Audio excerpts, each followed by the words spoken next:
Je vous remercie de me retrouver dans le cadre de cette guidance de pleine lune que vous pouvez réaliser dans le cadre de n'importe quelle pleine lune, le jour même, la veille ou le lendemain. Celle-ci, en l'occurrence, elle est réalisée pour la dernière pleine lune de l'année, celle de décembre. Je me suis inspirée de l'agenda de Paroles de sorcière que j'aime bien bouquiner au fil et à mesure de l'année.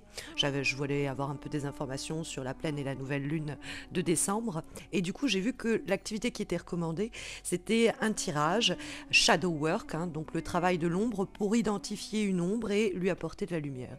Donc ça consiste en tirer 5 cartes. Alors j'en ai tiré un petit peu plus pour que vous ayez le choix dans le cadre des 5 questions que cette guidance va permettre de poser. Mais donc vous aurez évidemment vous-même à choisir la carte avec laquelle vous rentrez le plus en vibration compte tenu de la question qui est formulée. Je travaille dans le cadre de cette guidance de pleine lune avec un oracle, Spirit de la Lune, son édition française. Vous pouvez voir devant vous 5 lots de cartes composés à chaque fois de 2 cartes et vous allez choisir l'une ou l'autre en fonction de celle qui vous attire et de la pierre, sinon qui vous parle le plus. Vous vous concentrez. N'hésitez pas à mettre la vidéo en pause et reprendre la lecture une fois que vous avez choisi votre carte.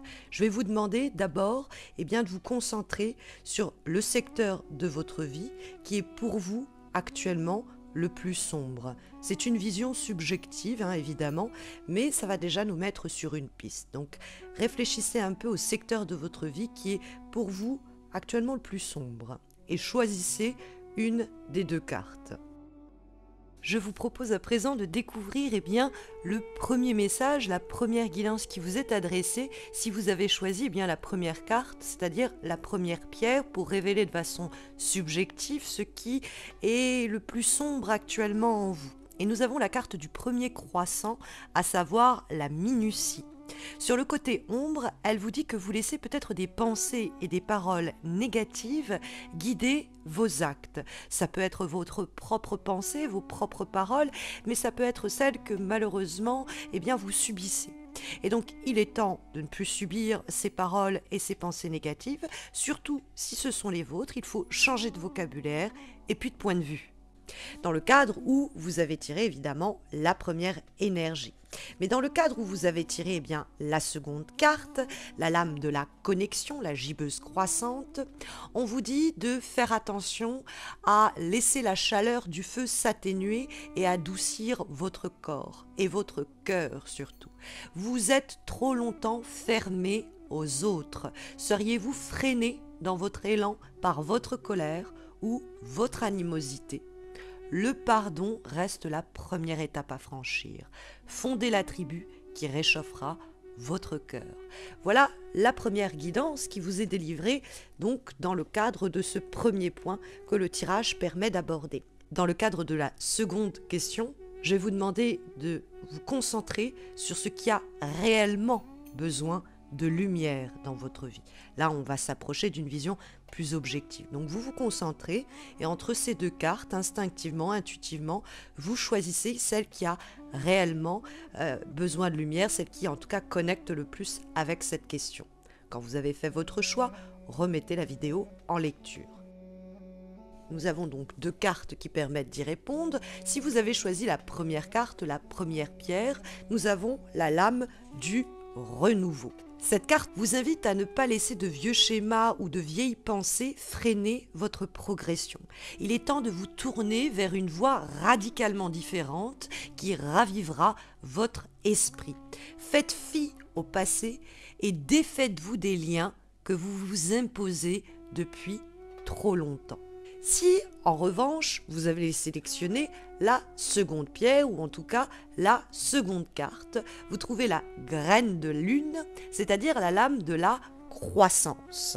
Cette carte nous dit que vous êtes peut-être responsable du frein à votre propre croissance. Qu'est-ce qui vous retient ?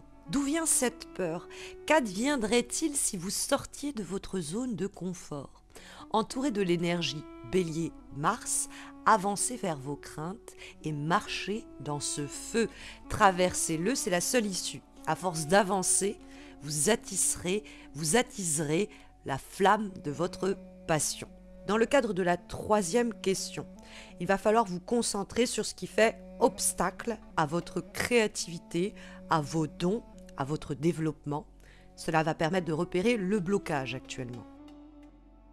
Vous avez pu, ici à nouveau, sélectionner une des deux cartes. Et nous avons la carte des poissons, le médium. Et la carte vous dit que ce n'est pas le moment de fuir la réalité.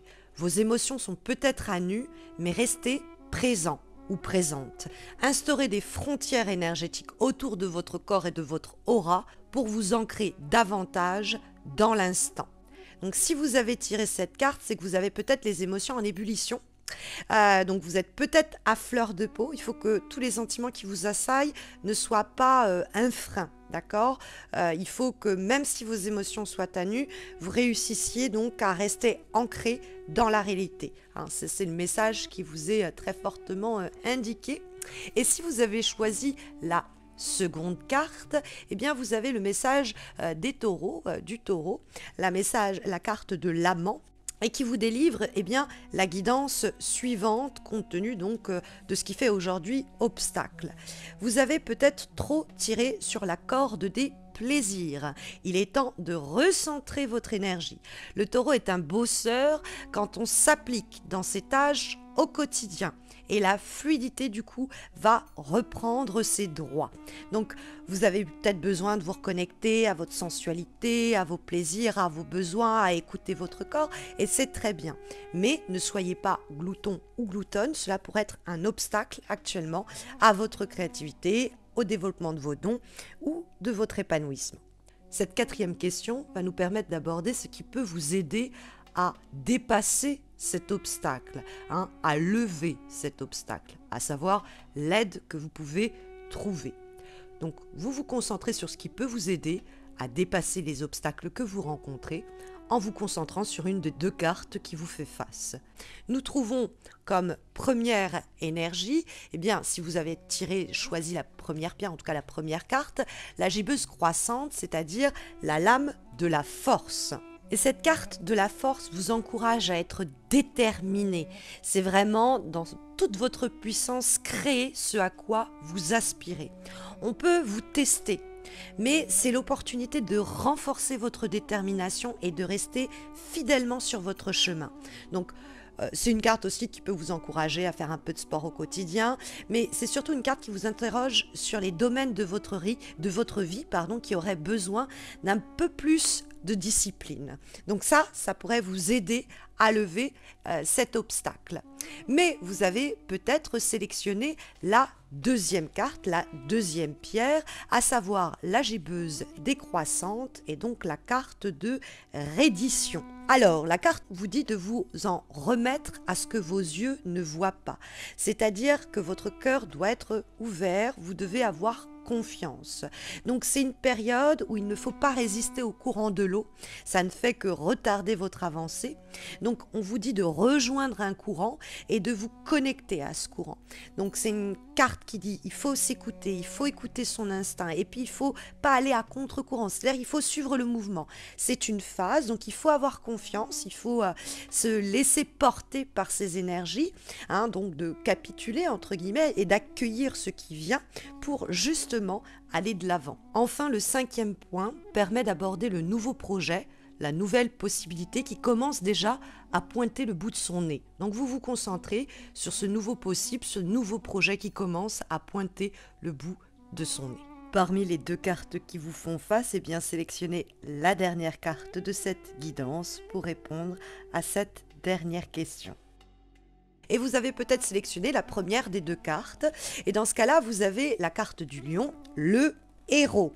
Alors, c'est une carte qui vous dit que c'est l'heure d'invoquer votre part féline. C'est-à-dire qu'il va falloir faire preuve d'audace. Donc, on vous dit d'être solaire, on vous dit d'avoir confiance en vous. Peut-être que vous allez avoir tous les yeux braqués sur vous à un moment. C'est le moment pour montrer l'exemple, pour exprimer votre héros-héroïne intérieure. Il y a l'idée d'être dans un élan qui attirera à vous tout ce que vous choisirez de manifester. Donc, choisissez bien, c'est évident. C'est une carte qui sur le côté négatif, nous dit de ne pas vous défiler, si vous voulez, de ce rôle de leader, hein, d'oser prendre le lead au fond pour avancer. C'est-à-dire que n'attendez pas qu'on vous montre le chemin, c'est plutôt qui même me suivent, montrez le chemin et les autres suivront. Vous avez peut-être sélectionné pour donc désigner ce nouveau projet, cette nouvelle possibilité qui pourrait pointer le bout de son nez dans les semaines qui viennent.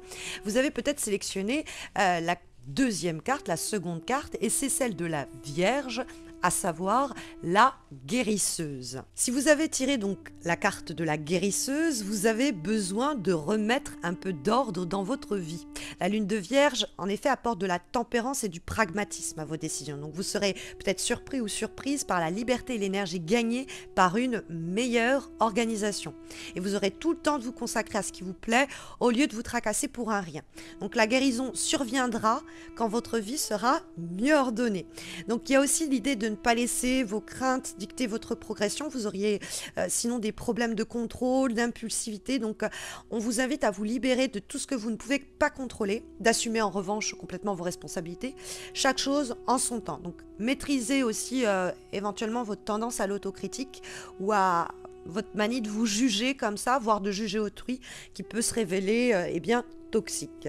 Voilà, je vous remercie pour le temps que vous venez de m'accorder dans le cadre de cette guidance de pleine lune, de ce shadow work réalisé à partir de l'agenda Parole de sorcière et avec l'oracle Spirit de la Lune, en espérant que ça puisse eh bien, vous aider à faire la lumière. Et n'hésitez pas à refaire cette guidance à l'approche, durant ou juste après la pleine lune. Prenez bien soin de vous et à bientôt j'espère.